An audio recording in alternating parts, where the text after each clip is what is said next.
Зордан Строительниц, кем ты хочешь быть? Я хочу быть звездой футбола, я хочу быть футболистом.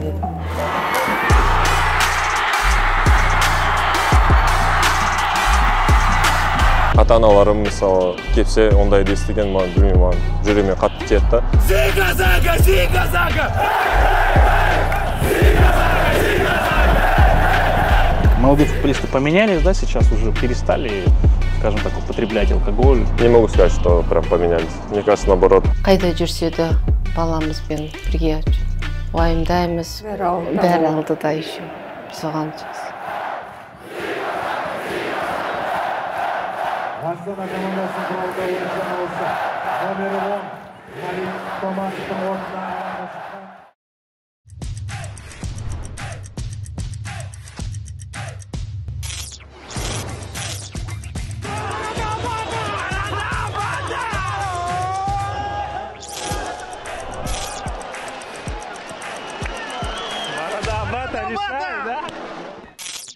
Ақтөбе футбол клубының жанкүйерлері жиі жазып, Әлібек Қасымды қашан түсіресің деп сұрақ қоюда. Бірнеше рет осы қалаға келіп, біресе Максим Самародов, біресе Игорь Шацкий туралы деректі фильм түсірдім. Міне енді Алибаның өзі де дайын. Үлкен сұхбат беріп, отбасымен таныстырды. Осы фильм сіздерге ұнайды деп үміттенемін.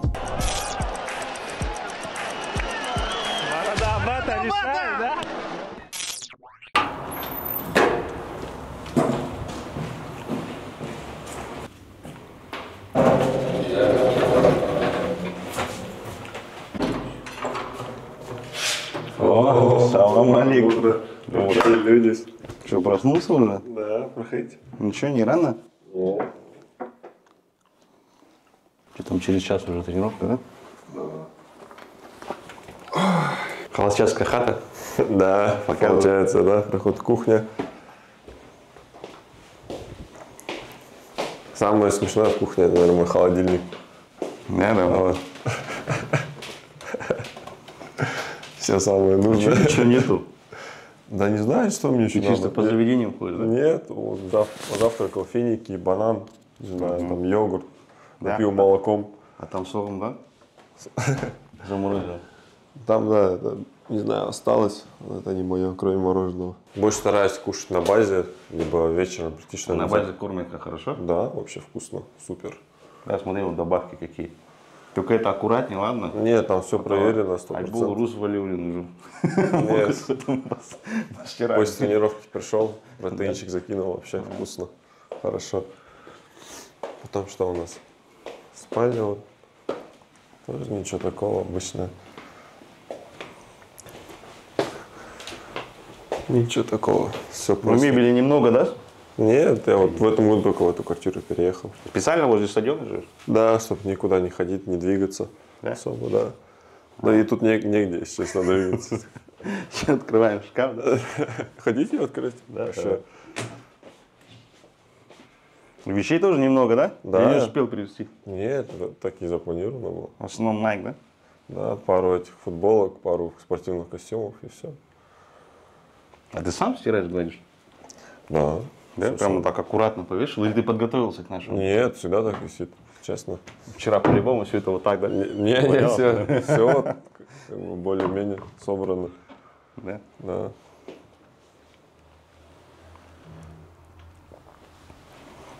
Здесь тоже? Нет, а там какие-то другие вещи там остались, белье там, не знаю. Дальше что у нас? Ну, где больше всего времени провожу в квартире, то Здесь, да? да, в зале.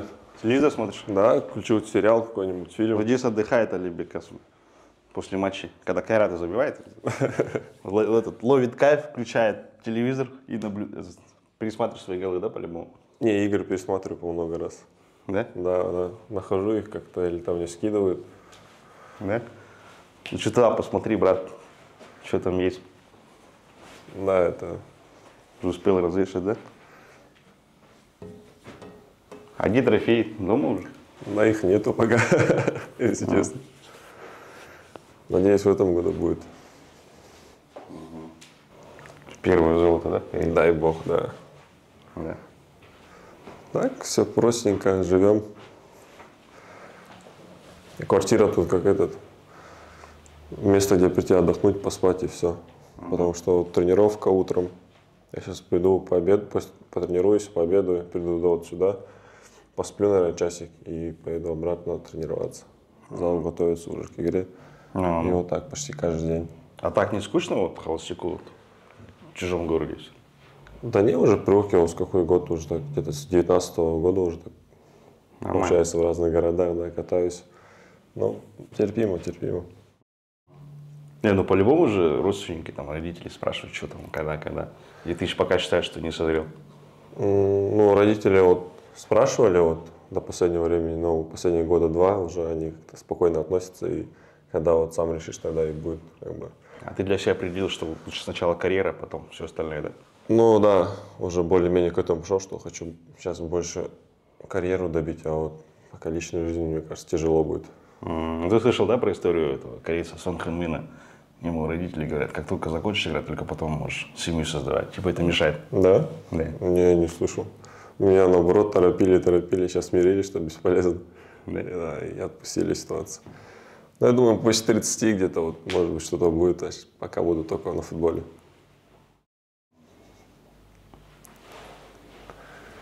А чего, сколько просыпаешься обычно?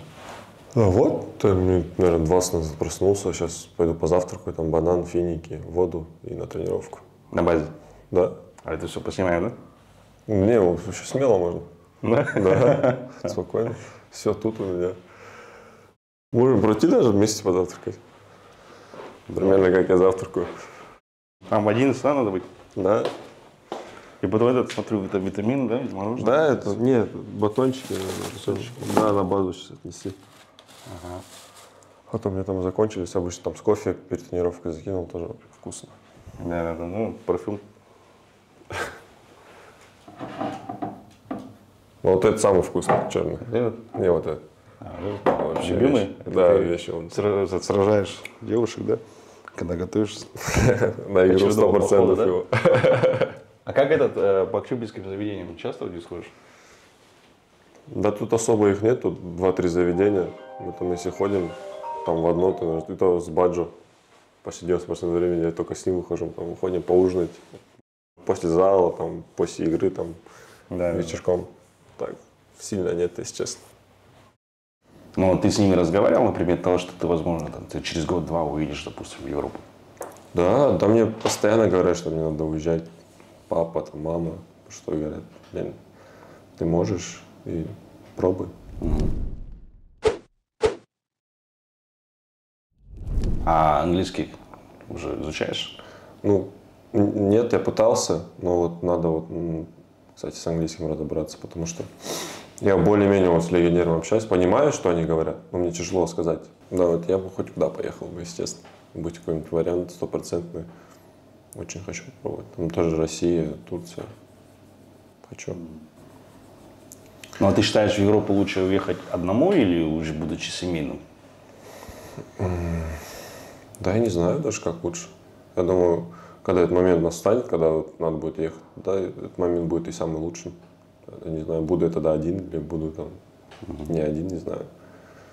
Но я думаю, один поеду. Осы жылы, өткен жылы түркиялық клубтар арасында қазақстандық футболшыларға қызығушылық танытады. Мысалы, Бахтиерді алыпты, Әліпті шақырды, Быстровты шақырды. Саған осы түркиялық клубтар шықты ма? Жоқ, шыққан жоқ. Тек қана бір осы жыл сайын бір Россияның бір екінші жартысынан агенттері жазады. Украина жағынан жазады, бірақ оларға қатты сенім жоқ. Өйткені олар ана жақта, мен ана жақта, мен оларды танымаймын, білмеймін, қандай ойлары оларда. Сол үшін мен пока осы Қазақстандамын. Сосын саған агенттер жиі жазады ғой. Мысалы, мықты агент бір жазса, Әлібек саған мықты бір жақсы вариант табам деп Европада, мысалы. Оларға қалай жауап бересің? Бір жақсы, бір балалар танитын, балалар істейтін бір агент болса, я өткен қарастырамын, өткен не үшін жоқ. Мен өсім келеді, барғым келеді, күшім бар, мен жасым да жақсы, тырысым да бар, сол. Барғым келеді, көреміз сол. Бірақ бәрі бір келу керек қой бір уақытында. Сосын қазақстандық футболшылар, егер де бүкіл карьерасын Қазақстанда өткізсе, соңында аяқтағаннан кейін айтады неполноценная карьера дейді мысалы. Себебі Еуропада ойнаған жоқпын, басқа елдерде ойнаған жоқпын. Егер де сен Еуропаға кетпесең, өмір бақи Қазақстанда ойнасаң, мәз боласың ба өзің? Риза боласың ба? Жоқ. Жоқ. Жоқ. Мақсатың бар. Мақсатым бар. Өйткені мен сеземін өзімді. Мен оны тартамын. Мен оның күшім бар оған. Мен оны білмеймін. Мен ішімде сеземін, мен оған тартамын. Сол үшін мен сол потом жалеть етпейтіндей үшін мен оны барып көруім керек.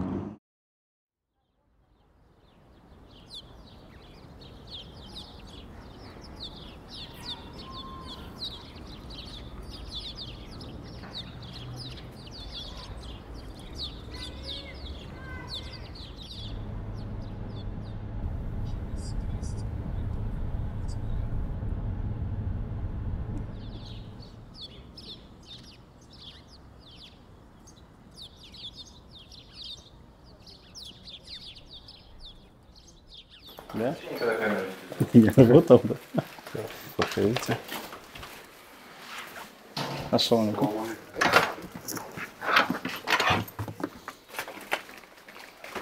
Давайте положим. Даже. А, мой? Хорошо. Так, все повесим аккуратно.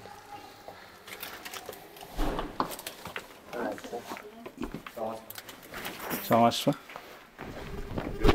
По телевизору видели тебя. Ассаламу алейкум. Алейкум ассалам. Жақсы. Саламатсыз ба?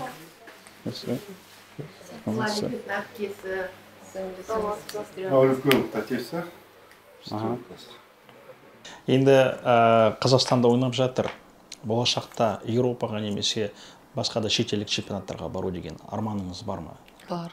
Арманымыз бар, и ойнасын, біз тек қана тілеушісі боламыз оған.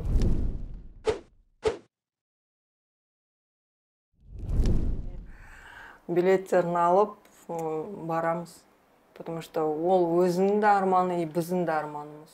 Негізі соны шетелден көру, ойнаса, көрсе, соның деңгейінде, потому что өзінің бойы, түрі бәрі шетелдің футболшыларына больше келеді, бойы ұзын. Говорю, европеец наш, сол ойнаса, сол жерде біз тек қуанышты боламыз. А отец? Отец тоже он более такой строгий. Он меня и тренировал, помню, в детстве. У нас частный дом тогда еще был большой. Я там просыпался там в школу, потом после школы домой на тренировку, на командную. Вечером приходишь, там домашние дела делаешь. И идешь с отцом тренироваться. Скакалка, там резинки, там, не знаю, жгуты, там все он понакупит. И прям часа 2, наверное, до 10, там, до 11 ночи тренировались. Почти каждый день, все детство так. Это крутое время было. Ну, он из тех людей, которые всегда мне скажут правду. Ну, даже мне могут там тренера, там, пацаны говорят, что вот я там хорошо, супер сыграл. Я позвоню ему, он мне скажет, тут такая ошибка, тут ты так сыграл, тут не очень. Он прям в лицо мне все скажет. И к его там словам, советам я прям сильно прислушиваюсь. Потому что он не боится моей какой-то реакции или там не хочет мне там... Он хочет максимального добра для меня и всегда правду говорит. Даже если все говорят, что я там хорошо сыграл, он прямо скажет, если я плохо сыграл, он реально скажет, ты плохо сыграл. Сол мамасы мен папасы осында тұрады. Балалар бәрі отдельно ғой. Үлкен балаңыз бар. Ол да, аха, ол отдельно тұрады. Тоже кезінде футбол ойнаған.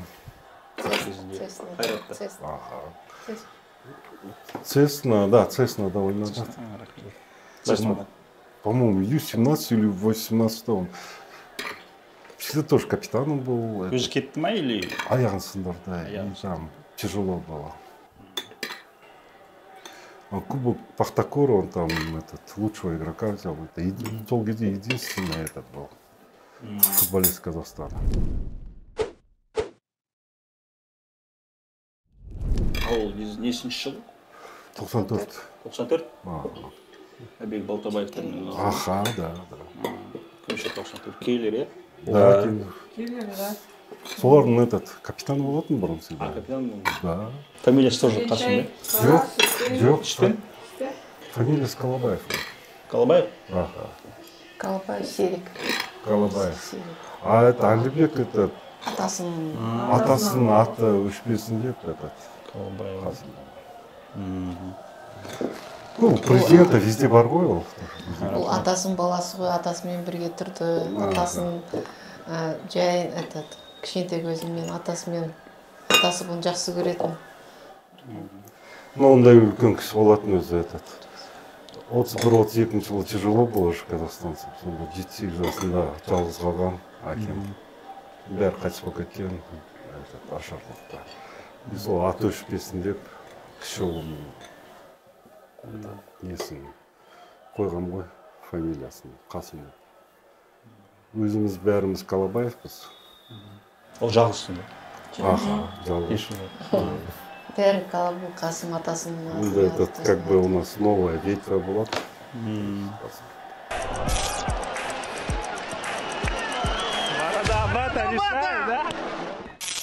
Вот ты в Кызылжаре бомбардиром был, вот в Актобе.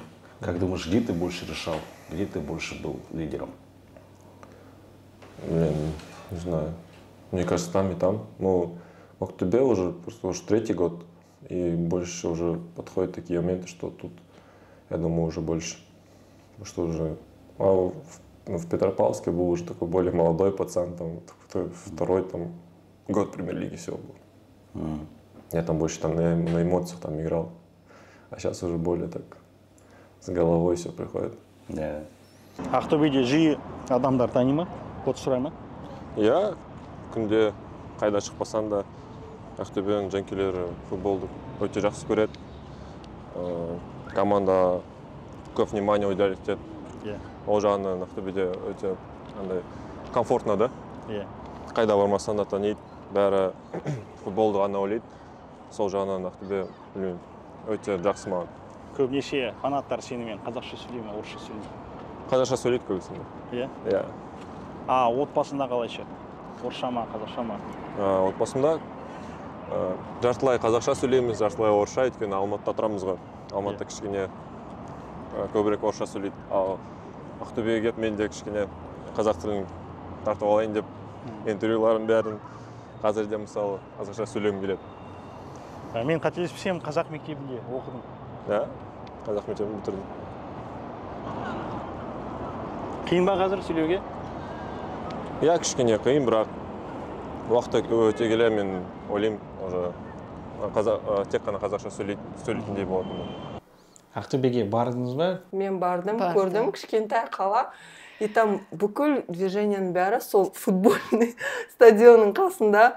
Елінің бәрі, жасы болсын, кәрісі болсын, бәрі футболдың қасында. И вот они, футболисттар, как они автобусмен келеді, тренировка бәрі прям тұрады там, говорю, сколько мен Алматыда тұрам, Қайраттың қасынан өтесің ғой, Алматыда тұрмын. Бізде онда ойындарда жиналса, енді адам жиналады, а там прям бұлардың тренировка бәрі күтіп, бәрін, и весь футбол идешь. Еще біз екеуміз келе жатамыз, бәрі қарайды, таниды, келіп амандасады, сондай неден да. И видно, что қаласы сол футболмен тұратын да. Нағыз нелер. Я говорю, бәрі сол футболдың стадионның қасында бәрі киініп алған, Ақтөбе еді. Бізде ондай көрмейсің ғой, Алматыда ондай жоқ. Тек Қайраттың ойындарына жиналмаса, а так ондай жоқ. Негізі басында Ақтөбеде ауысқанға дейін бізге ондай не болатын да, кішкене удивление болатын. А Ақтөбенің нағыз болельщиктар болғаннан кейін олар прям даже комменты болсын, несі тоқтатып сөйлесіп, амандасып күліп қояды, уже білесің, сол Ақтөбенің даже маған подпискалар жібереді. У меня закрытый аккаунт жүре береді. Я говорю, действительно ярые болельщики, когда солардың стадиондарында отырған кезде, как будто реально бір Европада отырған сияқтысың, такая атмосфера. Ондай қанша қалаға бардым Қазақстанның ішінде, ондай не көрмедім мен. А есть ли мечта стать полноценным капитаном Актобе в ближайшее время? Да, почему нет? Ну, капитаном прям, мне кажется, я еще не готов. Я чувствую, что вторым, третьим, да, могу. В команде, в коллективе, а вот прям капитаном, мне кажется, еще не готов. Я думаю, год-два еще.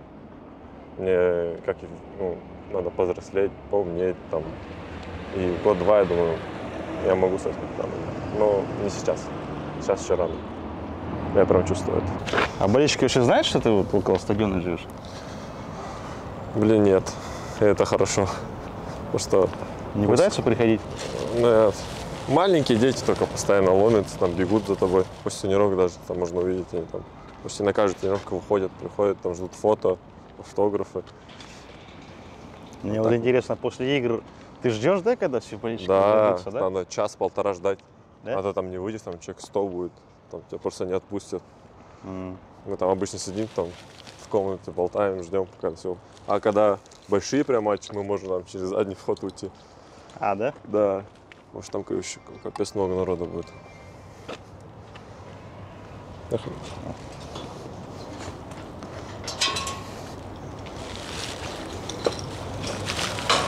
Теперь примерно все знают, где.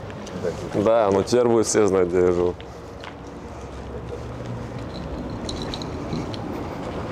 Сколько времени на базе вот проводишь ежедневно?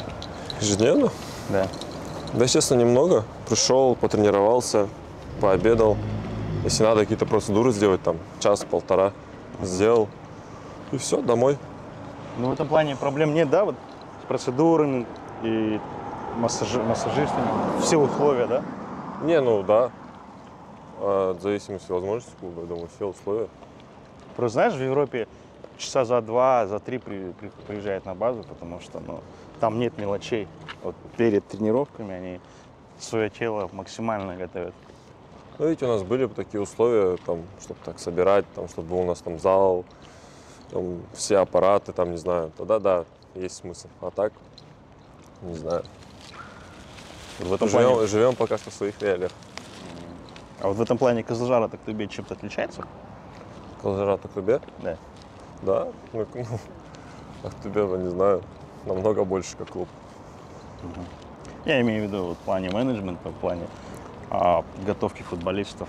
Ну да, тут все больше, все на уровень выше. В этом плане Токтубе, да. Ну ты знаешь, да, что для Али Алиева мелочей в футболе нет? Ну да, я работал с этим тренером. Это своеобразная работа, естественно, прикольная.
Астана командасын құралда ойыншыдан ауысты. Номері 10. Сосын Қайраттың жанкүйерлерімен біртүрлі қарым-қатынастарым бар. Олар сен жайында жаман нәрселер жазады, әртүрлі нәрселер айтады матчтың алдында, матчтан кейін, бірақ та сен үнемі гол соғуға тырысасың, голдан кейін олардың жанкүйерлеріне барып тойлайсың. Иә, өйткені ол білмеймін, анау жол басталды ғой деймін осы стадионда, осы матчта. Ойын алдында бір разминка істеп жатқанда кішкене жаман сөз айғайлап өлеңдетті. Еще балаларым, біз разминка жасатқанда балалармен күліп отырғанбыз соған. И мен Шамаға келіп айттым, типа, бүгін оларға көрсетемін деп айттым. Өйткені ол болмайды, өйткені білмеймін, мен ата-аналарым мысалы келсе ондайды естіген, маған білмеймін, маған жүрегіме қатты тиеді да. И бір өзіме бір принципиальный момент болып қалды. Сол білмеймін, сол ойнаған шығар енді, білмеймін, маған ұнады ол. Маған кішкене от берді жүрегіме. И Алматыда ойнағанда тура сондай момент болды. Мен де айттым өзіме ішімнен оларға көрсетемін дедім. Негізі Қайратқа ренішің бар ма? Ешқандай жоқ ренішім, бірақ білмеймін, жанкүйерлер не үшін сөйтіп істеп жатқанын. Олар мүмкін мен екінші голын, қанша 22-ші жылы, 23-ші жылы, жоқ 22-ші жылы, иә, салғанда бір тойладым. Бірақ бірінші гол вообще Қайратта мен Қызылжарда ойнағанда салдым. Бірақ оны тойлаған жоқпын, қолым көтердім. Болды. Бірақ енді каждый жыл сайын, каждый гол сайын мен өйте алмаймын, өйткені ол мен Қайраттың легендасы болған жоқпын, бір 100 матч ойнаған жоқпын, бір матч по идее ойнаған жоқпын. Кубокта ғана қанша 15 минут ойнадым. И мен білмеймін, өз істегенімді мен істедім. Бірінші голымды тойлаған жоқпын, құрметімді көрсеттім. Ешқашан бір қатты сөз айтпаған жоқпын Қайратқа.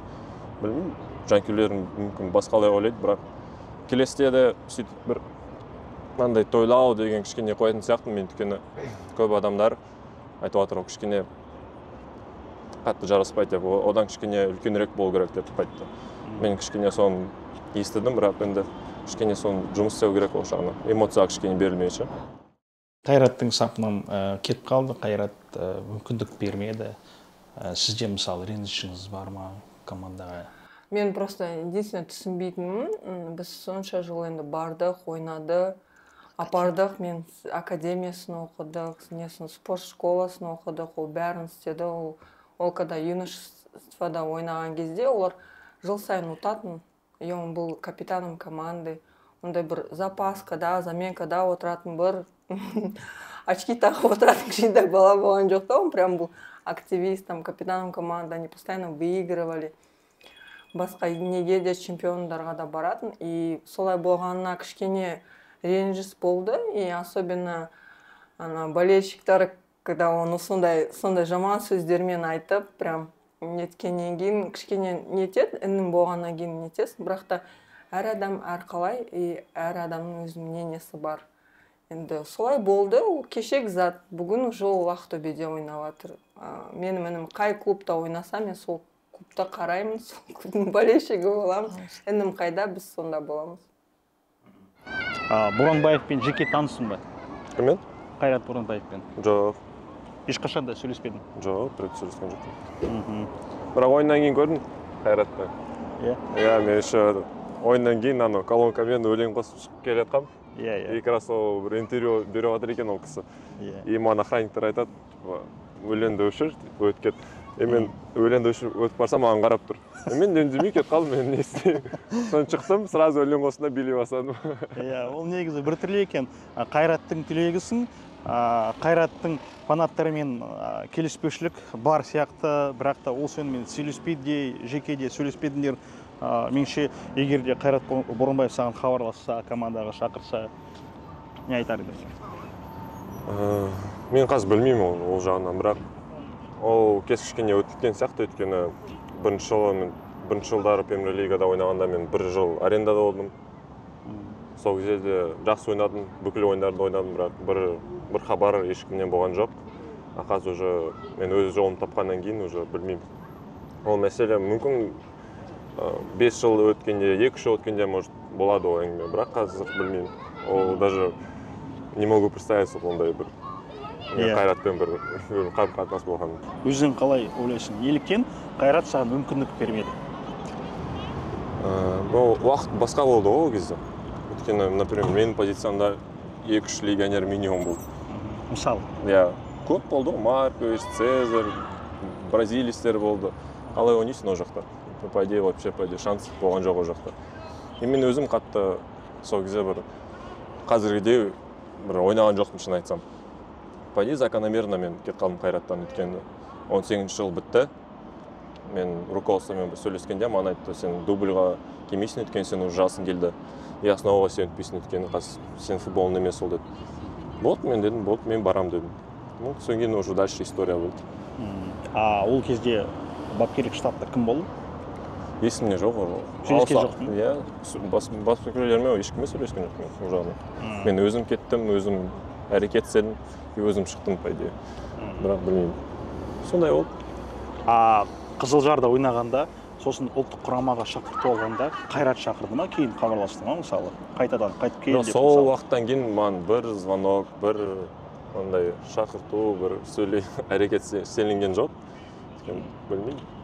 Істелінген жоқ, мен өз жолымды таптым, өз жолыммен келе жатырмын.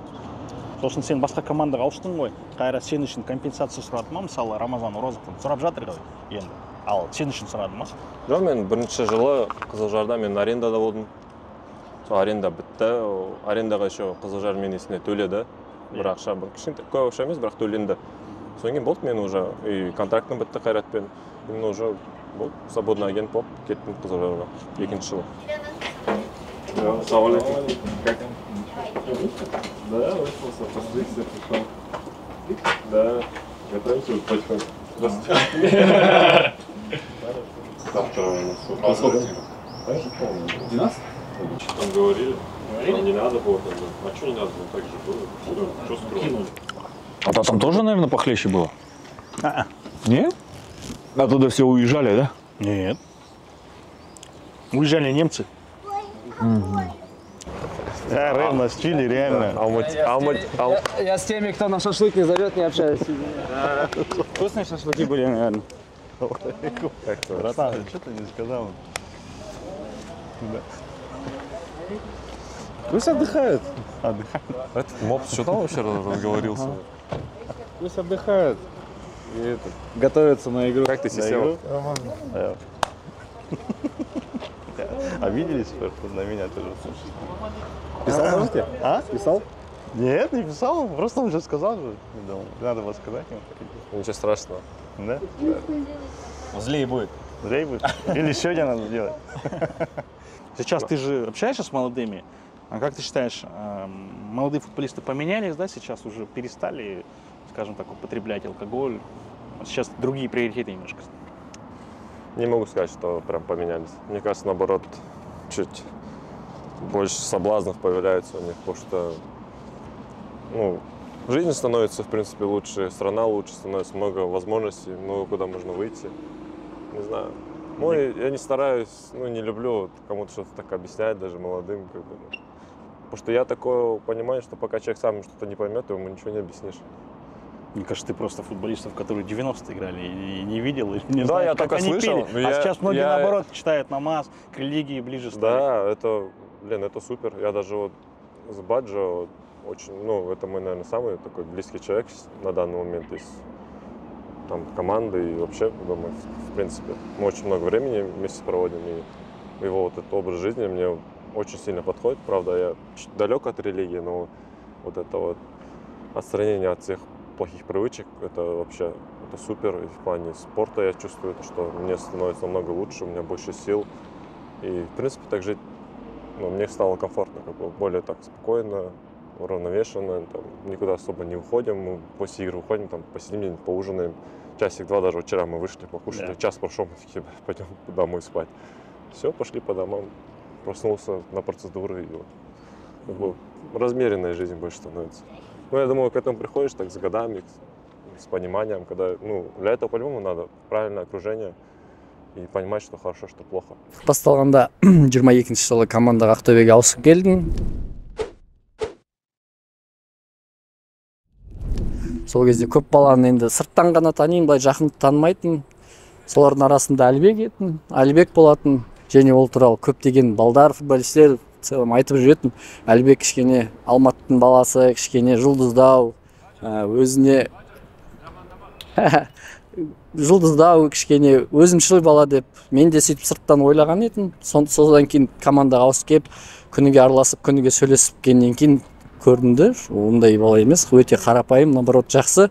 Өзім сияқты көп вниманияны жақсы көрмейді, көп андай интервью, көп деген қалай айтсам болады. Интроверт. Ол интроверт шығар мүмкін мен сияқты. Сондықтан да тез тіл табысып кеттік, және өте қазір де арамызда жақсы жолдастық қарым қатынас жақсы. Жалпы екеуің де интровертсіңдер, иә? Солай былай айтқан кезде енді ол айтады, мен жақын досым дейді. Тез тіріліп табысып кете алдыңдар ма басында? Танысқаннан кейін? Болады ғой. Бізде кішкентай балдар сияқты сен мына баламен дос боласың деп айтпаймыз ғой. Біз просто келдік, сөйлестік, бір-екі ойна тренировкада сөйлесіп, тренировкадан тыс қалада шыққан кезде сөйлесіп, тез тіл табысып кеттік, және ол автоматтық түрде жақсы дос болып кетті. Оны жақсы жағынан сипаттайтын бір қызықты оқиға болды ма? Мысалы, қиын сәттерде көмектескендей, туған күнге 550 жібергендей деген сияқты. Жоқ, ондай сәттер болған жоқ. Күніге қарым қатынас, біз сөйлесіп, тренировкада дос болып кеттік.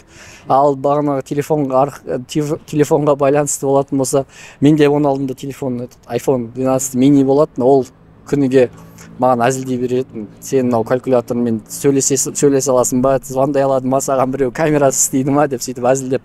Сол әзілдеп сосын бір күн айтады, болмайды, мынау калькулятор, қашан сен туған күнің болады, мен саған телефон сыйламасам, а то мынау телефонмен кажется сен қиналып жүрсің деп сөйтіп әзілдеп. Солай болды ол жағдай. Әлібектің Европаға кетуін қалайсың ба? Мүмкін сенен ақыл сұрай ма?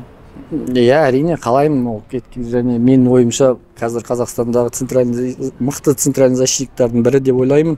Егер ең мықтысы болмаса, жасы да жақсы, данныйлары да жақсы. Тек қазір осы арада Еврокубоктарда ұлттық құрамада өзін жақсы жағынан көрсетіп, осы бір жылдың ішінде кетеді деген ойдамын, және өзім соны өте қалаймын. Мен балалардың бәрі чемпионат мира кезінде туған ғой. 98, 90, ұлым 94, 98, вот так бәрі. Өзім 66-та тоже англичане когда были. Французы, по-моему. Чисто футбольно. Рассчитывали так. А мамасы тоже 70-ші жылғы тоже чемпионат мира. Чемпионат мира. И манты, там, котлеты, все наготовят и уезжают. Обычно так делают. А она как часто прилетает?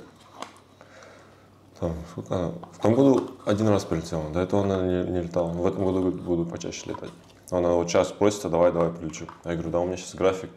Я даже сейчас сыграю, потом мы летим в этот Шымкент. В Шымкенте 3 дня, потом в Астану, через Астану Петрик, с Петрика обратно в Астану, и с Астаны только в Актубе, там, через дней 10 только будем здесь. Я думаю, когда будет более такой спокойный график, прилетит. С мамой хорошо, всегда кто-то ждет, всегда вкусно поем. Не надо быть на базе, там, заказывать там что-то. Дома буду кушать. А мама она какая? Она, наверное, самый добрый человек, который я вообще в жизни видел. Очень добрая, всегда такая шуморная, позитивная. А мы такие, я там, папа, сестренка, все такие спокойные, там, тихие были. И у нас мама одна такая, мы ее кипишем даже называем. Она любит так как-то двигаться, что-то делать. Внуков постоянно зовет домой, меня что раздражает. Прилетаю, охота побыть в тишине, там, день-два, она всех внуков соберет, они там бегают, кричат там по дому. Она любит такое. Не знаю, мне повезло в плане родителей, что они никогда не говорили, даже когда там было плохие там времена в футболе, там, типа, футбол, может, там не твое, там, вот такое. Всегда оказывали прям максимальную поддержку. Всегда говорили, типа, ты будешь играть, типа, достигнешь, ты можешь, ты, ну, всегда говорили, что я буду футболистом. И я так смотрю на это, но капец это было важно, по идее. Они прям большую поддержку мне оказывают и оказывали всю жизнь. За это вот прям сильно благодарен. Они, ни разу не слышал какие-то плохие слова о футболе. Это, я думаю, очень помогает. Но сейчас я слышу, как там родственники, там еще там знакомые там запрещают на футбол там ходить родители там пацанов. Или там ограничивают, там, не знаю. Мне кажется, это капец, прям плохо. Вот мне повезло. Сіз бірден қолдадыңыз ба оның футболмен айналысқанын? Иә, онда ешқандай қарсымыз жоқ. Өйткені үйде папасы футболға жақын, анда нелерді көп көретін, футбол нелерді. трансляцию. Футболисты кезінде спортнемен занимался. Жақын футболға. Үлкен баламды футболға барды. Ол менді ойнап. Үйде бізде көп атмосфера, футбольный темамыз көп не болады бізде. Футбол, напевать, там это, тема сол папасы бастайды, сол футбольный не бізде как это на первом месте было. Бірге бүкіл отбасымен футболды қарадыңыз ба? Қараймыз. А қазіргі балам енді как ол кезде қарайсың, а қазір балам ойнап, мен басқа бөлмеге кіріп кетем. Потом уже ойнап болғаннан кейін только қараймын. А былай не тамаймын, прям өз-өзімді сондай переживаю, басқа комнатаға кіріп кетем. Естіп отырам бәрін, сол матчтарын. Ну, этот қараймын, потом біткеннен кейін уже повторын қараймын. Тренировкаларына мен апаратым оларда. Но мен кішкене с утра, чтобы мен тренировкаға бару үшін бәрін жасайтын. Кофе мне сделай, машину заведи, да, ұрсып оған, ол бәрін азанда 2 сағат футбол үшін прям бәрін кофемді дайындап қояды, ескі қарын түзеп, машинаны заводить етіп, уже дайындап, уже былай киініп тұрады былай. Лишь бы тренировка қалмау.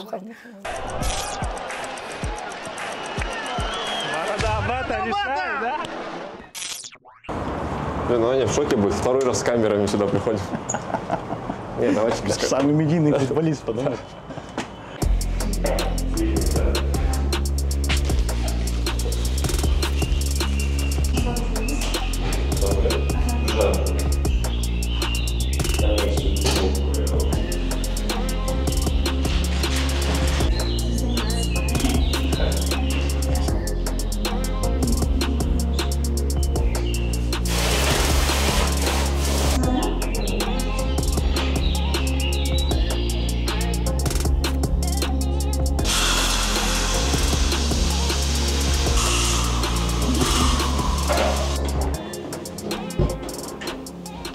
Сосын ұлттық құрамаға шақырту жиі аласың ғой. Бірақ та алаңға тек қана 2 рет шықтың. 2 рет те жолдастық матчтарда, ресми матчтарда алаңға шыққан жоқсың. Бірақ та Магомед Адиев Словенияның алдында мүмкін оны алаңға шығарам депті. Бірақ та ойнаған жоқсың. Сосын Магомед мырза сені құрамаға шақырмады. Екеуміз сөйлескенде ол мені түсінбеді дейді. Бір жерлері ұнамады дейді. Сонда не болды араларында? Мен шын айтсам, мен қатты ол жағын білмеймін. Несі мен ұнамады. Вроде андай дисциплинарный моменттер болған жоқ. Тренировкада мен жақсы көңіл күйде, бір жақсы сезімде жүрдім. Балалармен де жақсы. Білмеймін. Мен шын айтсам, ол жағынан қатты айтқым келмейді. Мен бірақ өзім түсінбеймін, не үшін до конца. Өйткені мен білмеймін қалай ол. Например, мынау затты былай көреді, кейбір адамды, мынандай затты кейбір адам былай көреді. Может, бір жерім болмады. Может, өзім бір әлі тартпаймын, может быть, сборныйға. Сосын бейресми ақпарат бойынша сен бапкермен сөйлестің, егер де мен алаңға шығармасаң, онда не үшін шақырасыз деп? Жоқ, ондай жоқ. Ондай бір ретті разговор болған жоқ. Мен білмеймін. Сөзім бармайды мен оған ондай сөз сөйлеуге. Ешқашан, өйткені ұлттық құрама мен шақырса да, шақырмаса да мен оны қолдаймын, өйткені мен ол отаным. Тек қана жеңіс тілеймін оған. Бірақ ондай сөздер мен ешқашан айтқан жоқпын. Негізі өзіңді осы құраманың мүшесі ретінде сезесің бе? Мысалы, біресе шақырады, алаңға шықпайсың, заявкада жоқсың. Мысалы, ұлттық құрама жеңсе, бәрімен бірген сол қуанасың ба, иә? Иә, өте қатты қуанамын, өйткені бұл, например, қалай айтсам мен, бұл вопрос тек мен вопрос емес, ол вопросын бүкіл халықтың. Мен оны бірінші уақыт қоямын, өйткені ол жеңіс ол көп адамдарға, көп адамдарға бақыт әкеледі. Өйткені мен өзімді ойнамай, шақырмай тұрғаным қатты еске алмаймын. Мен Қазақстаным жеңе берсе, маған да сол жақсы. Иә, көбінесе болды, ол шақырғанмен де ойнаған жоқ. Енді көре жатармыз қалай болатын осы жылы. Кішкене болды, иә, ондай ініме ондай сезім болады ғой. Неге уже достоин, қанша гол салып жатыр, лучший защитник, не деп ойлайсың, потом думаешь, енді Ол тренер енді ол кімді шақырды, кімді ойнатты, енді біздің қолымыздан зат емес, ол өздерімен ойнайды. Біз бәрібір Қазақстан үшін болеть етеміз. Ініміз ойнаса да, ойнамаса да Қазақстан үшін болеть етеміз, қараймыз оның матчтарды. Бүкіл матчтарды қарайсыз? Иә, қарадық біз, иә. Алибек барғанмен де ойнамаса да біз қарадық. Мүмкін Қазақстан құрама командасының матчтарына барған шығарсыз? Оған енді бармадық. Егер мысалы Алибек алдын ала айтса, мамам, папа, мен өзім ойнаймын, негізі құрамда шықсам. Барамыз. Жүгіреміз. Барамыз, иә. Бірақ енді, иә. Бірақ та Қазақстанның матчтарын біз қарадық. Заявкада да болмаса да біз қарап, Қазақстан үшін болеть еттік. Енді былай, если вот точно айтатын болса, вот ойнайды, не етеді десе, конечно, барғың келеді, ондай не жасайсың, бару үшін қимыл деген сияқты.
Когда он в последний раз конфликтовал, по-настоящему дрался с одноклубником или с соперником, я не знаю, во время матча, во время тренировки, или, допустим, бывает, что после матча возле стадиона там разделяются?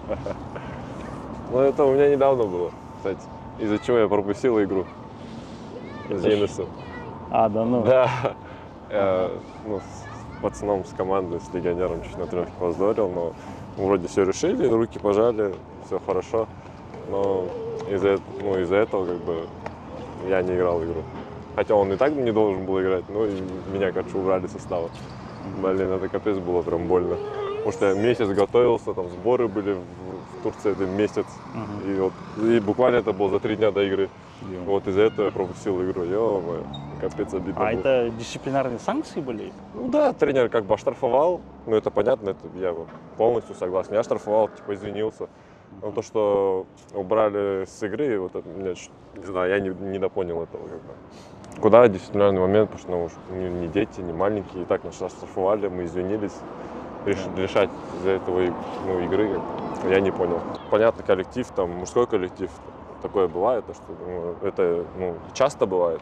То, что самое главное, что мы все хорошо, пожали руки, то, что все нормально. А Струмя не пытался, как капитан, примирить вас? Не, пытался, в этом плане он молодец. Он как бы и русский знает, и с легионерами общий язык находит. То, что он, да, в этом плане, да. В принципе, все мы после этого собрались в раздевалке, решили этот момент в этот же день, то, что никаких проблем не было в этом плане. Это самый большой штраф, который ты получал в карьере? Да, потому что до этого не было никаких таких. А в академии не было проблем с дисциплиной? Да, у меня никогда не было проблем с дисциплиной, ни с опозданием, ни там с такими моментами. Ну, просто это первый раз вообще такое. Что бывает и то, я плохо себя чувствовал после этого, потому что я не люблю, когда вот такое происходит, когда ты чувствуешь какую-то вину за это, не знаю. Ну, что было, то было, бывает. Это футбол, жизнь, так что.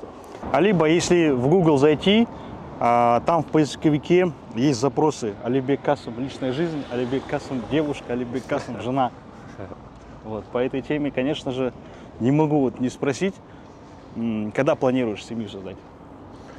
Ну, если честно, так сильно не планирую, но я так думаю, что по окончанию карьеры, я думаю, будет более подходящее время.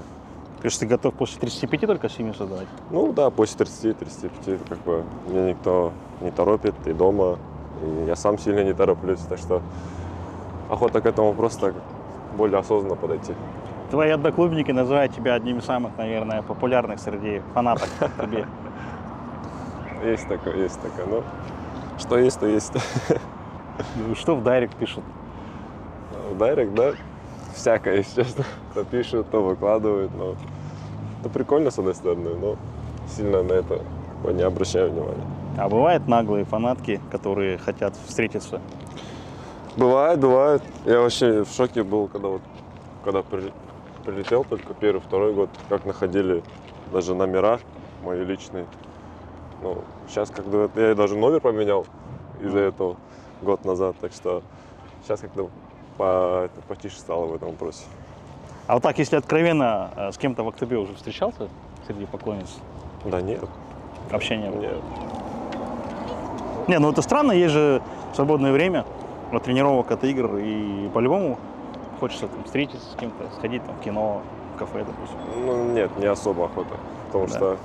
Үйлендірсек жақсы болар еді. Асықпайды ғой, өзіңіз айттыңыз ғой, пока асықпайды. Сұхбатында айтты ғой, асықпа балам, әзірше футбол ойна деп. Жоқ, уже уақыты келіп жатыр ғой. Келіп жатыр ма? Чтоб жалықтырмау үшін. Чтоб не бояться спать. Да. Түнде қорқып қалады ғой это. Иә, түсіндім. Қазір мен ойлаймын, 30-тан кейін үйленген сияқты дұрыс сияқты. Более осознанный возрастта өзінің несі болған кезде үйленсе, қазір 20-да үйленгеннен, кажется, кейбіріне жарап кетеді. Кейбір 30-тан кейін болса деп ойлаймыз. Сонда отбасылық өмір футболға кішкене кедергі бола ма? Кейбіреулер солай айтады. Енді, потому что неде разъезде жүреді, басқа қалаға кетуі мүмкін, балалар басқа жерде оқуы мүмкін. Сондай болады ғой. Соған, может быть, соған кішкене нетеміз да, ертең отбасына қалада, өзің басқа қалада деп ойлаймыз да. Но бірақ та өзінен де сұрасақ, более осознанный, сол 30-ға жақын үйленетін шығармын деп ойлайды. Бізде соған негізі. Сіз айтасыз ба? Сіз айтасыз ба? Үйлену керек. Жоқ, айтпаймын соған. Енді 40-та емес қой. Балам өзі біледі, өзінің. Қашан үйленем десе үйленеді. Сөйлесеміз әрине, бірақ мен оған үйлен деп айта алмаймын, өйткені әлі мүмкін өзінің адамын кездестірмеген шығар. Бірақ қазір қанша 25-те? 26-та? Иә, жақсы возраст деп ойлаймын, есі кіріп кішкене енді қазір. Жақсы қыз тапса, әрине үйленеді, бірақ ол жағынан енді оны асықтырудың мүлдем қажеті жоқ, өйткені қазірде ең бастысы карьерасы деп ойлаймын, өйткені осы футболда карьерасын бәрін аяққа тұрып жақсы өзінің атын шығарып жақсы деңгейге жеткізген кезде ар жақта үйлену ол қиын емес деп ойлаймын. Соңғы 2 жылда Қасым Алиба қазақланып бара жатыр. Қазақша интервью береді. Соның барлығына сенің қандай влияниең бар? Біз өзіміздің арамызда қазақша сөйлесуге тырысамыз. Алиба негізі қазақша сөйлейді, жақсы сөйлейді, просто интервьюларда көбінесе қазақша сөйлегенге кішкене ыңғайсызданып, ұялатын. Бірақ біз сол сөйлесіп айтамыз, ұялудың қажеті жоқ, ешқандай барынша қанша сөйлей аласың, айта бер деп. Күнделікті өмірдегі қазақ тілі өте жақсы. Кішкене интервью берген кезде орысша сөздерді қосу енді біз де қосамыз ғой, сол сияқты. Ол да қосады, бірақ қазақшасы өте жақсы. Менің ықпалым болатын болса, влиянием мүмкін бар шығар, өйткені біз күніге сөйлесеміз, өз арамызда қазақша сөйлесеміз, орысша өте редко. Рахмет. Алиба қандай тілек айтар еді? Алиба қандай тілек? Ешқандай жақында шақыртып алды, ойнады ұлттық құрамада. Қосымша үйлен дейсің ба, немесе? Үйлен жоқ. Ең айтатын оған совет дейді ғой. Тоқтамай жұмыс істеу керек. Осы деңгейге жетті, бірақ бұл ең начало деп ойлаймын, ең бастап жатқан жағы. Әлі де ол өте мықты деңгейге өсе алады, тоқтамай жұмыс істеу керек. өзім мен арманым оған байланысты, что бұл жақта қалмай Европаға кетіп, сол жақта ойнап кету. Өйткені ол құр сөз емес, ол мен күніге тренировкада көрем, ойындарда көрем, ол ойнай алады. А насколько у тебя тесная связь с семьей, с родными? Постоянно созваниваешь или наоборот стараешься абстрагироваться? Нет, это самое важное вообще, что у меня в жизни, это даже важнее футбола. Мои родители, с ними вообще каждый день на связи. И я думаю, все, что я там не делал бы, всегда вот посвящаю все им. Даже после каждых побед, поражений, там, когда я освобождаюсь, сразу звоню домой, спрашиваю, там, как дела, там, как игра, там, постоянно на связи с ними. Они вот бывает читают там, комментарии в социальных сетях, там что-то на трибунах говорят? Да, бывает. А переживает, да, за это? Ну, не сильно они как-то так к этому относятся, поспокойнее они видят, что со мной все хорошо, все нормально, там, жив-здоров, там, играет, так что они как-то к этому себя внимания не уделяют.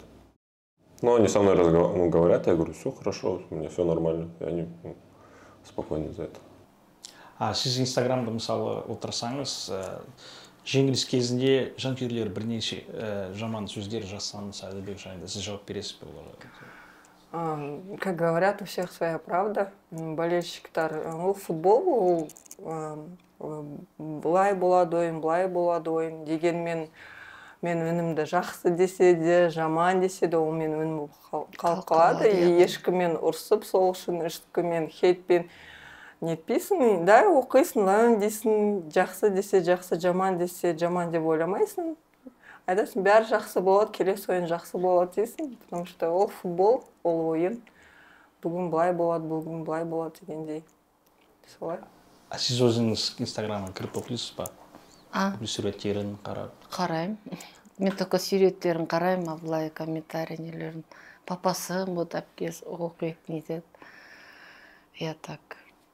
Просто баламның суретін көріп, нетем болды клуб. Енді фанаттарына енді сөз жоқ. Фанаттарына енді сөз жоқ, жақсы.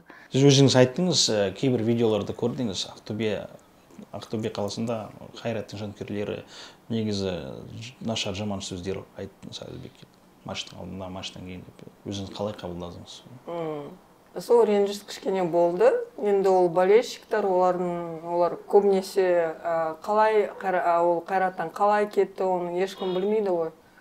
Соның бәрі кішкене ренжисің, жарайды, не үшін айтады, не үшін ренжиді, бірақ та мен ешкіммен барып тартылысып, ешкіммен ұрыспайсың, дейсің, бәрі жақсы. Оған да айтасың, ол да естіді ғой соның бәрін. Ойыннан кейін бәрін сөйлесіп, бәрі нормально деп нетеміз. Енді қабылдайсың, жақсы жақтары да бар футболдың, жаман жақтары да бар. Бір күн звезда, келесі күн сен басқа адам болуың.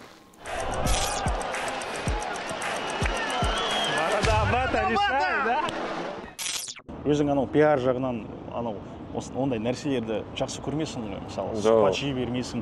Инстаграмға кірсек, 3 фото ғана бар, ол спортшыдан. Жоқ, білмеймін, өзімді. Маған қатты жақпайды. Инстаграмды ашқан то, даже сборныйға келгенде маған постоянно айтатын, шаш, сен футболистсің, саған керек ол. Ақтөбеде жүргенде постоянно шаш дейді, балалар да аш дейді, хотя бы бір сөйлесейік, видеолықтар ек бірімізге деп. Сөйтіп қана арена аштым, шын айтсам. Бірақ бірінші ал уақытта Инстаграм вообще маған ұнамады. Вообще жауып тастайын деген, бірақ более-менее кішкене түсініп келе жатырмын. Оған қатты внимание уделять етпеймін.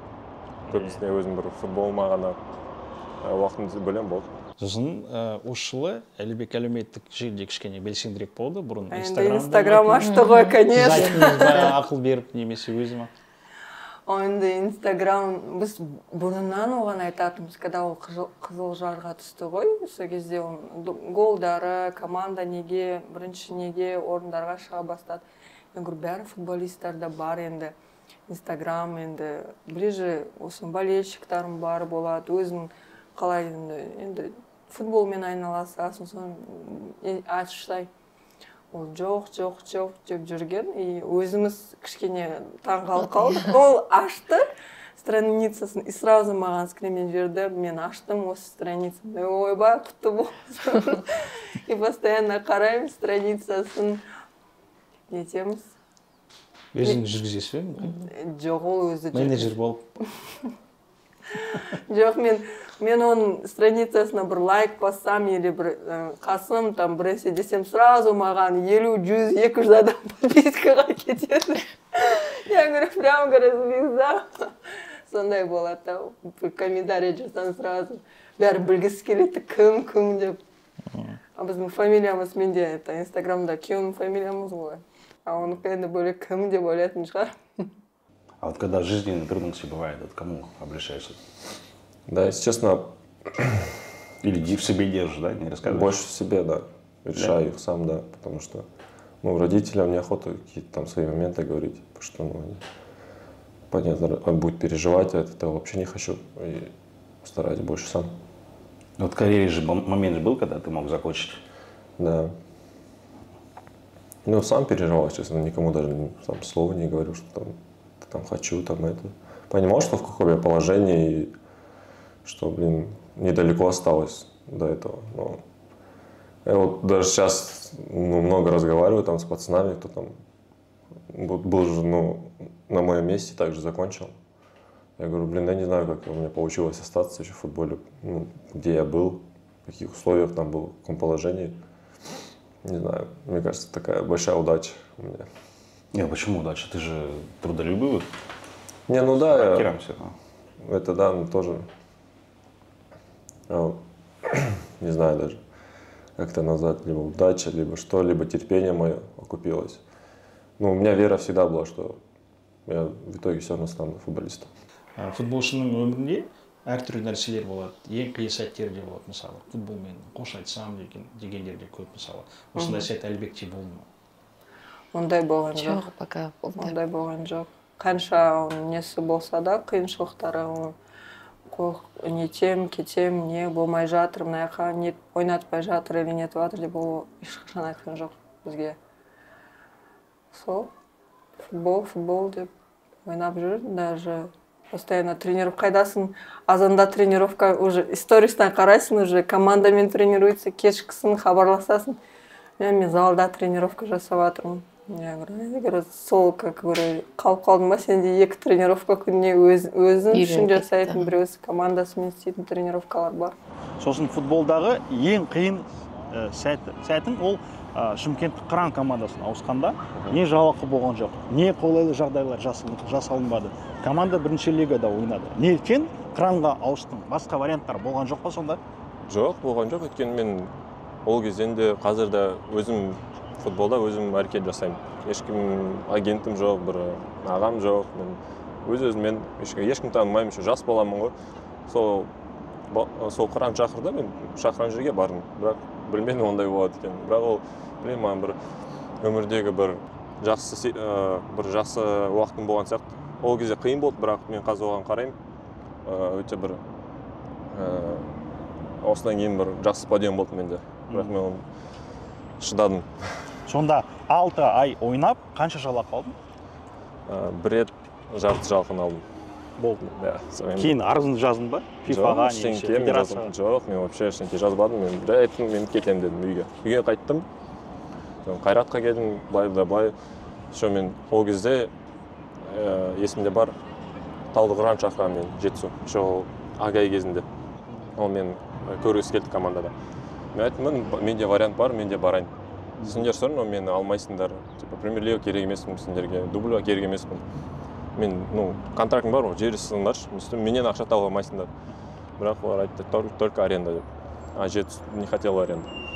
И сол үшін мен қайттан соң Қызылжарға кеттім арендаға. До последнего бәрі жақсы, а потом біраз уақыттан кетіп қалғаннан кейін біз білдік та, что бұл зарплатасын төлемейді. До сих пор олар, по-моему, төлемейді, насколько я знаю. И сонда ондай кезде де болған кезде ол өзінің верасын футболға, неге ол до конца ойнады. Біз күнде хабарласатынымыз. Барып тұруға сондай уақыттарда, по-моему, Шымкент жақын болатын. Сондай. Шымкент жақын, Талдықорған жақын, Түркістанда, мен күйеуім Түркістандікі баратын тоже ойындарына. Негізі, говорю, поддержка ұтса да, жеңілсе де, ол никогда не зависит. Никогда. Наши отношения соған інімізге ұтса да, тулса да ол бірдей, махаббат, сол. Ну вот первый тренер, который в тебя поверил, это Али Алиев? Поверил, не знаю, но мне кажется, поверил больше Владимирович. Первый вот дал большое доверие, я помню. Я от него почувствовал в карьере, и все пошло. Ну, у меня всегда такое было, я чувствовал, что если будет мне доверять, я там на футбольном поле это вдвойне, втройне 100% верну. Потому что, не знаю, мне важно чувствовать доверие там, тренера, клуба, там, команды. Если это есть, мне кажется, вообще для меня атмосфера будет максимально комфортная. Андрей Карповичтің кезінде де, қазірдің өзінде де жанкүйерлер тек қана бір ғана талап қояды чемпиондыққа таласу деген. Осы жылы чемпиондыққа команда таласып жатыр. Енді осы қысымды өзің сезесің бе? Я сеземін, өйткені бұл Ақтөбе, біріншіден ол историясы бар команда, қаланың бәрі футболды тек қана ойлайды. Білмеймін, ондай задачасы футбол ойнаған, білмеймін, мен үшін қатты бір қиын сияқты. Ал мынандай қысымда, мынандай қалада ойнаған, білмеймін, маған өте жақсы. Өйткені жай футбол ойнап, білмеймін, астыңғы бір шестеркада ойнаған, білмеймін, маған түсініксіз кішкене. Ал мынандай қысымда, кішкене давление болғанда, маған өте ұнайды сол. Негізі Ақтөбе командасының ең басты қарсыласы кім сонда? Мысалы, бұрын Тобыл болатын. Қазір Астанада бар, Ордабасыда бар, Елімайда қосылды. Сонда сен үшін принципиалды қарсылас кім? Қайратшы мысалы. Маған шын айтсам көп команда принципиальный. Өйткені қазір футбол дамып жатыр. Астанада да өте мықты, Қайратта да, Тобол өте бір жақсы трансферлер жасады. Жылда сайын бізде қиын ойындар болады олармен. Қызылжар да қазір жақсы, мен еще Қызылжарда ойнадым. Я бұл чемпионат жыл сайын қызығырақ болып жатыр, қиынырақ болып жатыр. Ол жағынан жақсы дамыған. Кішкентай көзінен өзі сонда не болатын? 3-4 жаста футбол допты тастамайтын қолынан. Үйге келген әкесінің жолдастары көп келетін.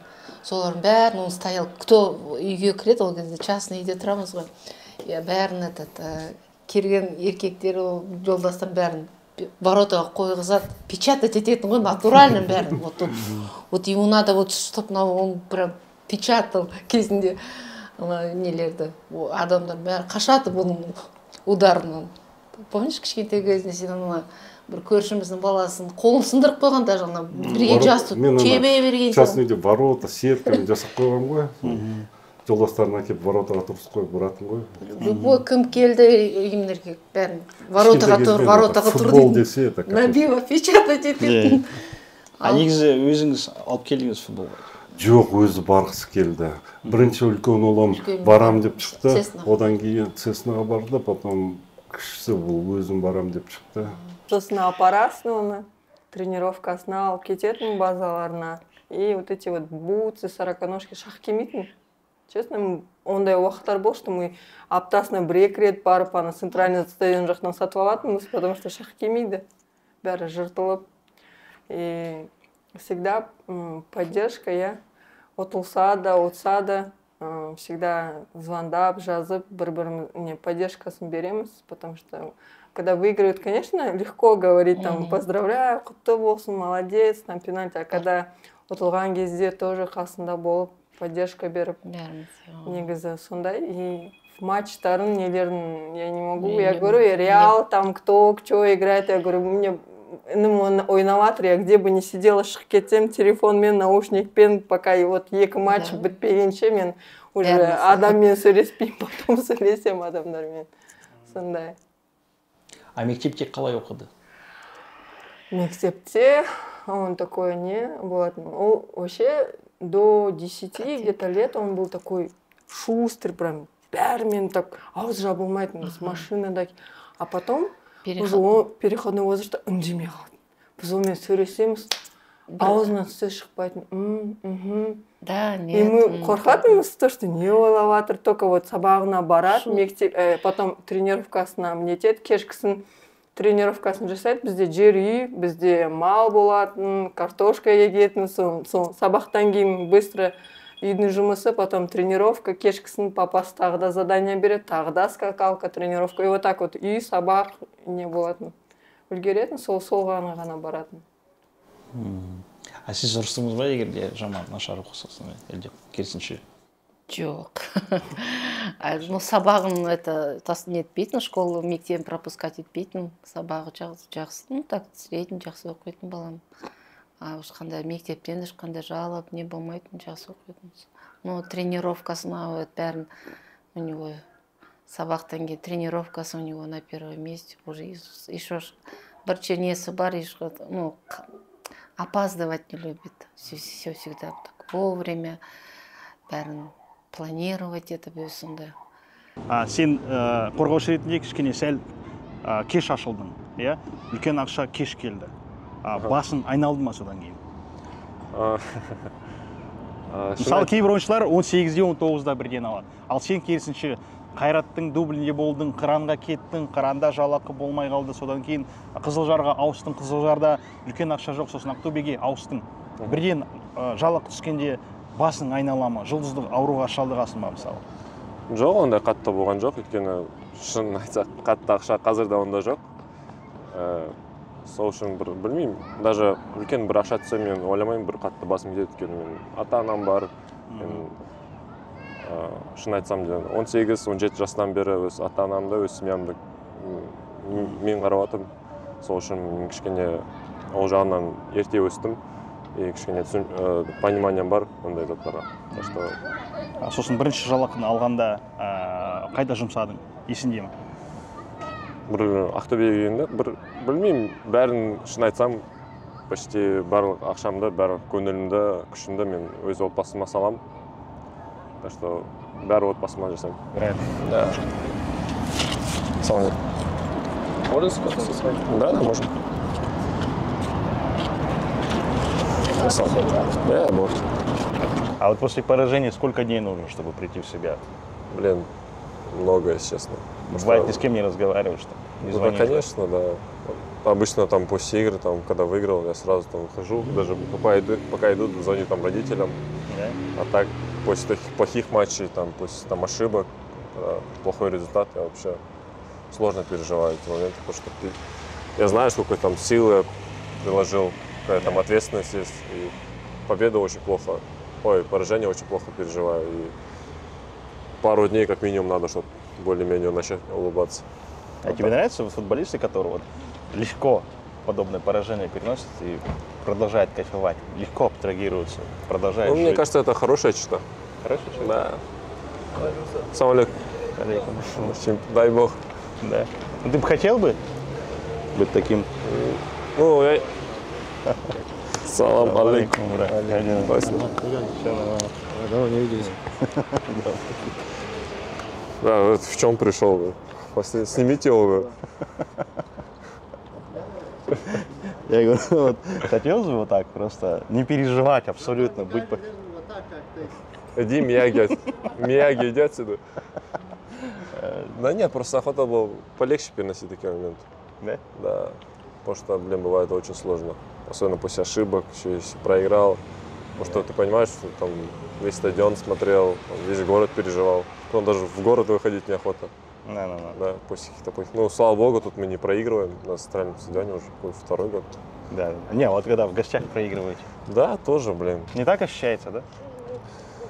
Ну, да, не так сильно ощущается. Я думаю, ну, даже когда тут проиграли мы в Еврокубках, блин, это вообще жесть была в том году. С Эпси, когда да. Я 2 дня вообще никуда не хотел выходить, вообще никого не видеть. Потом столько людей было, столько ажиотажа было вокруг этой игры. Так жалко. Хотя, блин, могли пройти. Очень жалко, да. Сіздің арманыңыз бар ма, Эльбекке қатысты? Менің арманым бар. Інім дені сау болсын, футболда көбірек бар жетістіктерге жетсін деймін, Европада ойнасын деймін. Өзіне не тілейді Әлібек, соған мен тек тілеуші болам. Негізі бәріміз сол Европада ойнаса, сондай бір не, сондай дәрежеге жетсе дегенге армандаймыз. Өйткені біз білеміз, ол оның арманы. Шетелге. И біз соның арманына тек риза боламыз. Ең бастысы аман болсын. Аман болсын баламыз, я. Папасы да, бәріміз сол баламның только тілеуін тілеп отырамыз баламның. Қайда жүрсе де баламызбен бірге уайымдаймыз, нетеміз баламның. Тек қана алға дейміз баламызға. Ешқандай. Шетелге барса, шетелге де артынан нұқта берді, жүреміз баламыздың артынан. Енді только алға балам. Өзінің футболды сонша сүйіп, неткен несі мақсатына жетті деп ойлаймын. Футбол, профессиональный футбол, не болам деп, футболист болам деп. Енді әлі бәрі алдыда еще. Соған жақсы. Алиба шағын блицім бар, шағын сұрақтарым. Қайрат па, әлде Ақтөбе ме? Ақтөбе. Алматы ма, әлде Ақтөбе ме? Алматы. Астана ма, әлде Қайрат па? Астана. КПЛ ма, әлде Түркия ма? Түркия. Түркия ма, әлде Ресей ме? Түркия. Адиев па, әлде Карпович па? Карпович. Карпович па, әлде Парфенов па? Карпович. Орталық па, әлде Қобланды ма? Қобланды. Реал ма, әлде Барселона ма? Реал.